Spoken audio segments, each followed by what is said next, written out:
Il y a des histoires à partir desquelles on tire des leçons de morale et on voit l'intelligence de certaines personnes. Il est rapporté notamment que par le passé, il y avait un roi qui était un roi injuste, qui était un roi qui avait des prises de position qui étaient parfois bizarres, qui n'étaient pas dans l'intérêt du peuple, et qui agissait de manière parfois obscure. Ce roi-là, il vivait dans son palais, sur le haut d'une colline, et à partir de son palais, il surveillait les maisons de ses sujets. Parmi les choses étonnantes que les gens ont rapportées à son sujet, il y a le récit suivant. Ce roi, dont le comportement était bizarre, il avait un âne, et il s'occupait de cet âne-là depuis que l'âne est né. Et le roi aimait beaucoup son animal, son âne. Il empêchait même ses serviteurs d'être durs avec son âne, et d'empêcher son âne de faire tout ce qu'il voulait. Cet âne, il aimait se promener dans le palais, il aimait se promener dans les chambres du palais, il aimait se promener dans les couloirs du palais. Et même quand le roi avait des invités, l'âne, il entrait dans les pièces dans lesquelles se trouvait le roi, et il braillait, et le roi, il était content. Il entendait le bruit de l'âne, il entendait l'âne crier, il voyait son âne, il était content.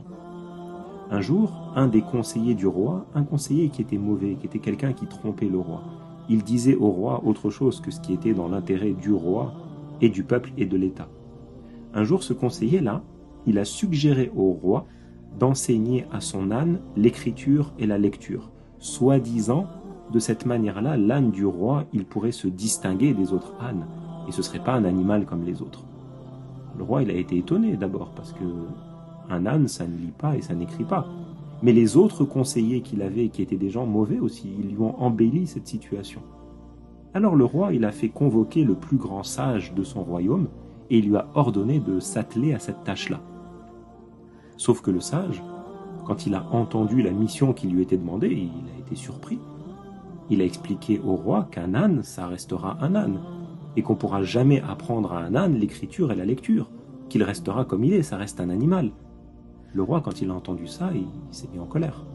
Il a considéré le refus du plus grand des sages comme une insulte pour lui, comme un rabaissement pour lui. Comment ça, le roi, il demande quelque chose qui ne peut pas être fait? Alors il a ordonné qu'on mette ce sage-là en prison. Et après avoir convoqué le sage, il a fait convoquer le plus grand des poètes du royaume qu'il gouvernait. Et il lui a demandé la même chose. Sauf que le poète a répondu au roi la même chose que le sage avait répondu au roi. Un âne, ça reste un âne, c'est un animal, il ne lira pas, il n'écrira pas. Quoi qu'on essaye de faire avec l'animal, ça reste un animal. Alors le roi, il a été très en colère pour la deuxième fois. Et il a ordonné qu'on jette en prison le plus grand des poètes de son royaume avec le plus grand des sages de son royaume. Et il a continué à chercher un autre enseignant. Il ne s'est pas arrêté là. La demande du roi, elle s'est multipliée auprès de beaucoup d'enseignants. Et chaque fois que les gens de science lui disaient « un animal, ça reste un animal. Un âne, ça ne lit pas, ça n'écrit pas. » Alors ils étaient jetés en prison. Le roi était en colère et il les faisait enfermer. Il en est arrivé au point où il a promis une grande récompense pour celui qui serait capable d'apprendre à son âne la lecture et l'écriture. Et chaque fois qu'il forçait quelqu'un à le faire de parmi les savants de son royaume, cette personne refusait, et ce savant était mis en prison, au point que le nombre de savants dans son royaume s'est mis à diminuer. Alors il y a un homme âgé, un vieil homme, un homme qui avait beaucoup d'expérience de la vie, un homme qui connaissait les difficultés de la vie, un homme qui était sage, qui avait une certaine sagesse. Cet homme-là est venu auprès du roi, et il lui a dit « Moi, je vais être capable de réaliser ce que tu demandes. » Les gens ont été surpris. Et le roi était heureux.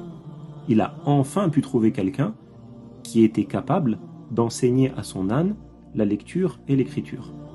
Mais le vieil homme, il a dit au roi, l'affaire que tu me demandes, ça nécessite que tu me laisses ton âne pendant une dizaine d'années.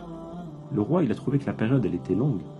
Mais le vieil homme, il a argumenté, il lui a expliqué, il l'a consolé, et il lui a dit qu'il devait prendre l'âne avec lui pendant 10 ans, et le roi a accepté. Et le roi lui a donné la grande somme d'argent qu'il avait promise pour celui qui serait en mesure de s'occuper de son âne, et l'homme est parti en emmenant l'âne avec lui. Les amis de cet homme-là sont venus le voir et lui ont demandé « Mais pourquoi tu fais ça? Comment est-ce que tu comptes enseigner à l'âne la lecture et l'écriture ?»